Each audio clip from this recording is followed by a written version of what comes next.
السلام عليكم. صفقة ليونيل ميسي الأرجنتيني وانتقاله إلى إنتر ميامي الأمريكي. بص، هو في البداية كده هي الصفقة صفقة غبية وصفقة عبيطة، في حيث إن لاعب بحجم ليونيل ميسي يختار نادي قليل جدا جدا جدا بحجم إنتر ميامي الأمريكي، فده في حد ذاته يعني عبط فعلا. يعني ميسي كان متقدم له عرض جميل جدا او كويس جدا من الهلال السعودي، فطبعا الهلال كان يعني ب 350 مليون يورو. 350 مليون يورو كماديات يعني حاجه كبيره جدا جدا جدا. اغلى صفقه في التاريخ لحد النهارده 200 مليون يورو كريستيانو رونالدو في النصر السعودي، ف 350 مليون يورو مش رقم قليل ماديا. وبرضه كانك تلعب في الهلال السعودي، هي فرقه كويس مش فرقه وحشه، يعني الهلال السعودي فرقه يعني حلو. ان جينا بصينا الانتر ميامي، يعني انت نقيت حتى فرقه في الدوري الامريكي يعني ما تتذكرش جنب الفرق اللي جنبيها. خطأ كبير جدا فعلا من ليونيل ميسي انه يختار العرض بتاع انتر ميامي. يعني ان جينا بصينا الانتر ميامي، اخر 6 مباريات لانتر ميامي الامريكي خسران 5 مباريات.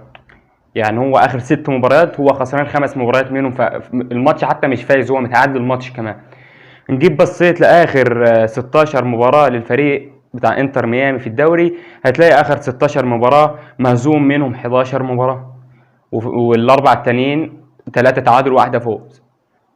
ان جينا بصينا للفرقه في الدوري، هي الفرقه خلاص هتهبط. يعني الفرقه بالنسبه للفرق بتاع الدوري الامريكي اللي هو ما فيش فرق، فهي بالنسبه ليهم هتهبط. هي فرقه ضعيفه جدا بالنسبه للدول الامريكيه او للفرق الامريكيه عموما. فيعني صفقة عويطة جدا طبعا من ناحية الماديات يا جماعة، مثلا او مرتب وكده، فلسه ما تمش اعلان اي حاجة عن المرتب بتاع سعر ميسي وانتقاله الى انتر ميامي. طبعا ميسي يرفض الرجوع للمنزل القديم او لبيته القديم او لفرقته القديمة برشلونة. طبعا ميسي زي ما احنا كنا عارفين، او في اخر يومين تحديدا كان منتشر يعني بغباء ان هو خلاص بكره ميسي هيكون في اسبانيا بيلعب في برشلونة. فكله كان متوقع لا اما وافقش على العرض الضخم بتاع الهلال السعودي اللي هو 350 مليون يورو، فاكيد هيكون في برشلونة الاسباني. وطبعا ميسي تلاعب بالكل وفاجئ الكل وعمل عكس كده خالص، ولا راح برشلونة ولا شفناها في الهلال السعودي. مع ان انا شايف ان عرض الهلال السعودي من ناحية الفلوس عالي قوي. 350 مليون يورو كتير وحلو.